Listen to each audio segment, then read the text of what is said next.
আমরা ভেবেছিলাম এই পুতুলটাকে আমাদের সন্তানকে দেব, দিতে পারবো না।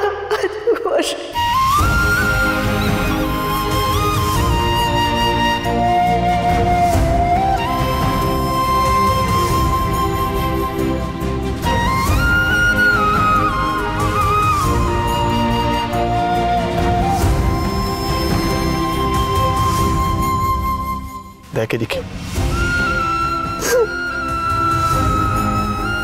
তুই আবার মা হবি কথা? সম্ভব না।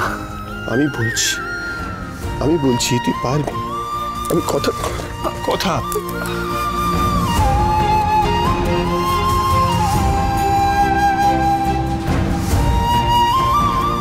দেখ, আমরা সব রকম চেষ্টা করব। তুই আবার মা হতে পারবি, তুই। আমি বলছি কথা। হ্যাঁ কথা। এইভাবে কেন কান্নাকাটি করছিস বলতো? এখন কত উন্নত প্রযুক্তি বেরিয়ে গেছে বল। সায়েন্স তো কত এগিয়ে গেছে, কেন এরকম বলছিস? শুধু শুধু আপনারা সবাই আমাকে সান্ত্বনা দিচ্ছেন। আমি জানি আমি আর কোনোদিনও মা হতে পারবো না।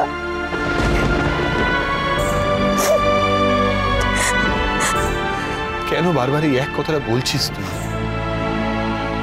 আচ্ছা, তোর যে প্রেগন্যান্সিতে এরকম একটা কমপ্লিকেশন ছিল, এই কথাটা তুই আমাকে একবার জানাবি না? আমরা একজন অন্য ডাক্তার দেখাতাম, অন্য একটা ওপিনিয়ন নিতাম। আমার তো এই ডাক্তারের কথা প্রথম থেকেই বিশ্বাস হচ্ছিল না।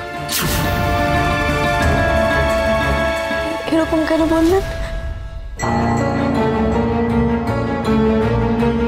এদিকে বস। আমার একটু বলতো, তোর তোর ওটির কথা কিছু মনে আছে? সেভাবে মনে নেই, তবে আমি বলতে শুনেছিলাম যে আমাকে নাকি পুরো অজ্ঞান করতে হবে। পুরো? কেন পুরো অজ্ঞান কেন করতে হবে? এখন তো স্পাইনে ইনজেকশন দেয় সিজারের সময়। দরকার ছিল হয়তো। না না না, কিসের দরকার? না, ও তো এমন কোনো কমপ্লিকেশন ছিল না যেখানে ফুল অ্যানেস্থেসিয়া করতে হবে। এক্স্যাক্টলি।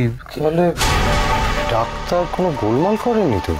এক্স্যাক্টলি, আমারও তাই মনে হচ্ছে। কিন্তু আচ্ছা এক মিনিট, বলছি আমরা তো কেউ বাচ্চাটাকেও দেখতে পেলাম না, মানে সে তো ভালোই পরিণত হয়েছিল। এক্স্যাক্টলি, বাচ্চাটাকে আমাদের দেখতে দেবে না কেন? অ্যাটলিস্ট কথাকে তো দেখতে দেবেই। একদমই তাই। আর এটা কিন্তু ইল্লিগালও।